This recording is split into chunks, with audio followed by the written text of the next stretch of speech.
बघा, आज आपण बुद्धिमत्तामध्ये नावात बदल हा प्रश्न सोडवणार आहोत। सर्वात अगोदर प्रश्न व्यवस्थित काळजीपूर्वक वाचायचा आहे। आता मी प्रश्न वाचते।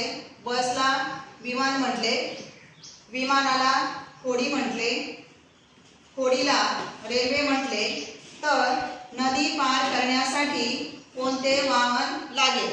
बरोबर। आता इथे हे सर्व आपण वाचून घेतलं।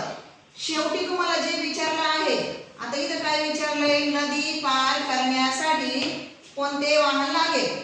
आता तुम्हाला माहिती आहे नदी पार करण्यासाठी काय लागतं? होडी, बरोबर। पण आता इथे आपल्याला नावात बदल करून दिलेला आहे त्यांनी। होडी ही होडी राहिलेली नाही। आता परत एकदा आपण प्रश्न वाचूया। बसला विमान म्हटले त्यांनी, बस ही बस नाही राहिली, बस काय झाली? विमान। विमानाला काय म्हटलंय? होडी, म्हणजे विमान हे विमान नाही राहिलं, विमान होडी झाली। आणि होडीला रेल्वे म्हटलंय, म्हणजे होडी ही होडी राहिलेली नाही, होडी काय झाली? रेल्वे।